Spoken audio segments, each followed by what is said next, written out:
Assalamualaikum warahmatullahi wabarakatuh. Di antara teman-teman saya masih banyak yang bertanya, adakah dalilnya, keterangannya dalam kitab mengenai posisinya mayit ketika disolati. Apakah mayitnya berada di posisi yang sebelah kanan atau sebelah kiri?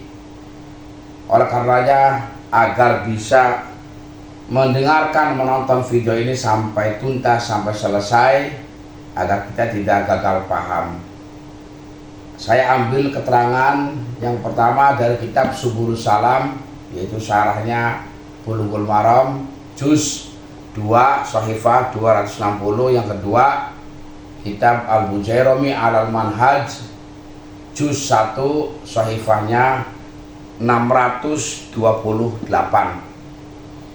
Yang pertama dari kitab Subulus Salam dulu. Bismillahirrahmanirrahim. Waqtalafal ulama'u fi hukmil istiqbali fi haqqir rajuli wal mar'ati. Ulama berbeda pendapat tentang hukum menghadap bagi haknya mayit laki-laki dan mayit perempuan. Faqala Abu Hanifah innahuma sawa'un. Faqala maka ngendika sapa Abu Hanifah wata innahuma satuhune ar-rajul wal mar'ah iku sawaun padha wae. Kalau menurut Imam Abu Hanifah, antara baik mayit laki-laki maupun mayit perempuan sama aja, tidak ada perbedaan di posisi sebelah mana harusnya kepala si mayit untuk pendapat Imam Abu Hanifah. Wa innal hadawiyah annahu yastaqbilul imamu surratar rajuli wa sadyal mar'ati li ru'yati ahlil baiti an aliyin alaihissalamu.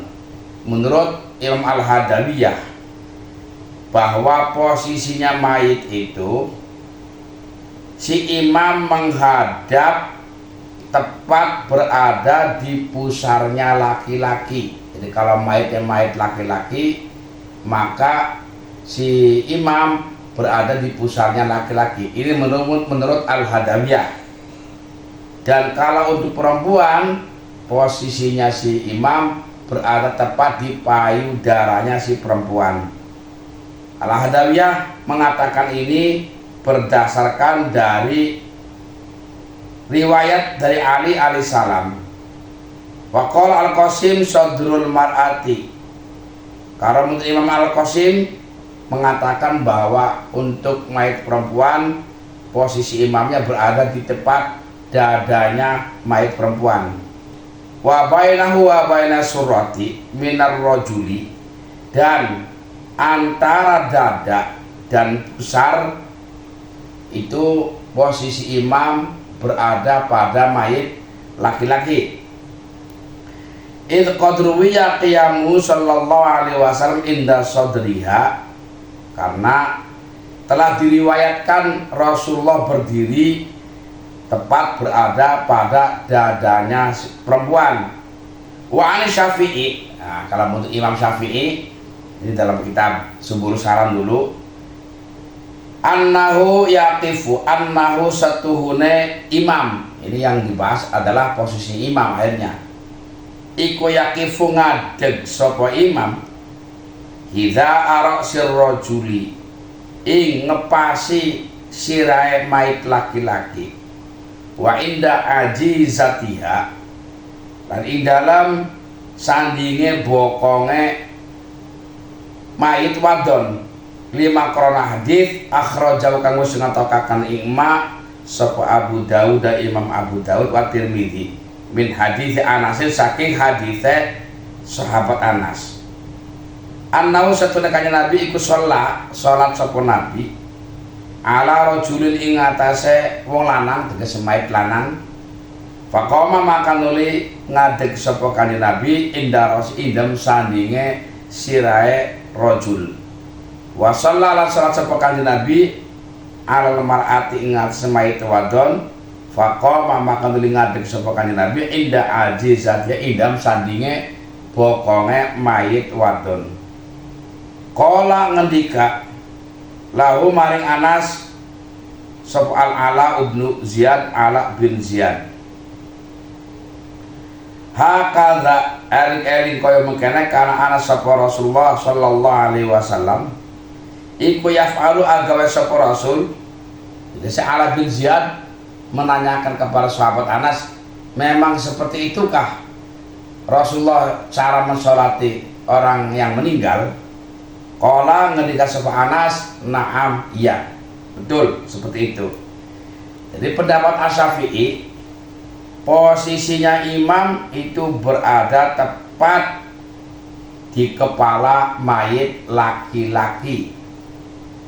Dan untuk perempuan, orang yang menyolatinya posisi imam, atau kalau orang yang mensolati sendirian, tepat berada di bokongnya si mayit perempuan. Hadis ini dikeluarkan oleh Imam Abu Dawud At-Tirmidzi. Hadisnya dari sahabat Anas. Ini dasar hukum hadisnya, bahwa Rasulullah sholat atau bahwa Rasulullah mensolati mayit laki-laki, Nabi berdiri di samping kepala mayit laki-laki, dan Nabi sholat untuk mayit perempuan, Nabi berdiri berada di samping pantatnya mayit perempuan. Sehingga Ala bin Ziyad mempertanyakan hal ini kepada sahabat Anas, seperti itukah cara Nabi mensolati mayit? Kata Anas, na'am. Dari keterangan yang ada di dalam kitab Subulus Salam ini tidak menerangkan posisinya mayit, apakah kepala mayit sebelah utara kalau di Indonesia, atau sebelah selatan, laki-laki sebelah selatan, perempuan sebelah utara. Tidak menerangkan seperti itu dalam kitab Subulus Salam. Hanya di sini menerangkan posisinya imam, bukan posisinya mayit. Namun hal ini ada penjelasan yang lebih gamblang yang tercantum di dalam kitab Hasyiatul Bujairami ala Syarhi Manhajit Tullab. Ini juz awal, sahifanya 628. Ini yang biasa dilakukan di kalangan sebagian kita, di mana kalau mayitnya laki-laki itu kepalanya berada di bagian selatan kalau di Indonesia. Kalau mayitnya perempuan, kepalanya berada di sebelah utara. Coba didengarkan keterangan di sini. Bismillahirrahmanirrahim. Wa yudau ra'su zakari. Wa yudau lan diselehaken, diletakkan apa ra'su zakari, sirahe mayit lanang, li jihati yasaril imami maring arah kiwane imam. Wa yakunu lan ana apa ghalibu akehe zakar yamina li jihati yaminihi maring arah tengene imam. Jelas di sini gamblang bahwa kepala mayit laki-laki diletakkan ke arah kiri imam. Berarti di sini yang diterangkan adalah posisinya mayit. Kepala mayit laki-laki diletakkan berada di sebelah kiri imam. Dan untuk badan sebagian besarnya mayit, sebagian besarnya berada di arah kanan imam. Jadi kalau misalkan ini kepala mayit, ini selatan, ini utara, ini kaki, maka posisi imam ini berada dekat dengan kepala, tapi posisi kepala masih sebelah kiri imam. Berarti jasad yang lebih banyaknya adalah sebelah kanan imam. Ini untuk mayit laki-laki. Khilafan halen nulayani lima maring perkara alaihi kang iku ing atas emak amalun nas utawi ngamale manusa al ana ing dalem saiki. Iki berbeda dengan yang biasa dilakukan kebanyakan orang. Karena kalau umumnya orang kan kakinya sebelah selatan, kepalanya sebelah utara, baik itu mayit perempuan maupun mayit laki-laki, dipukul rata. Tapi di sini ada perbedaan. Amal unsa anapun utai mayit wadon wal khunsa lan mayit wandu fayakifu mangka ngadeg sapa al imamu imam inda ajizatihima ing dalem sandinge bokonge unsa lan khunsa wa yakunu lan ana para suhuma sirai unsa lan khunsa li jihati yaminhim maring arah tengene imam ala adatinas miturut adatnya manusia al-ana ing dalam saiki. Nah, kalau untuk mayit perempuan dan mayit yang wandu yang punya dua kelamin itu khunsa, berarti ini kepala sebelah utara, kakinya sebelah selatan. Posisi imam berada di tengah pas bagian pantat si mayit perempuan. Ini kalau untuk mayit perempuan dan mayit yang khunsa. Oke. Jadi kalau untuk laki-laki kepala sebelah selatan, kaki sebelah utara, posisi mayit agak dekat dengan kepala mayit. Berarti jasadnya mayit sebagian besarnya untuk laki-laki berada di sebelah kanan imam. Ini yang ada di dalam kitab Al-Bujairami Alaman Haji Tulab. Sementara kalau dalam kitab yang Subulus Salam yaitu juz 2 di sini itu diterangkan tadi bahwa tidak menerangkan posisi mayit, hanya menerangkan posisinya imam atau orang yang mensolatnya sendirian. Itu kalau laki-laki berada tepat di samping kepala mayit, kalau untuk perempuan berada di bagian pantat si mayit.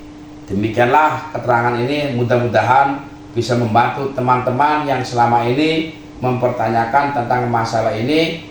Tapi ini perlu dipahami hanya sebatas hukum sunnah, bukan hukum wajib. Kalau dalam Fathul Wahabnya diterangkan wa yaqifun nadman ghairu ma'mumin min imamin wa munfaridin inda ra'si dzakarin wa ajzi ghairihi.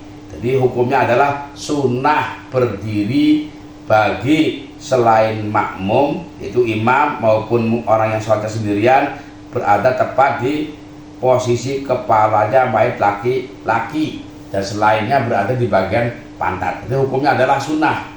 Hanya perbedaan tentang di mana posisi seorang imam ataupun munfarid. Terima kasih. Assalamualaikum warahmatullahi wabarakatuh.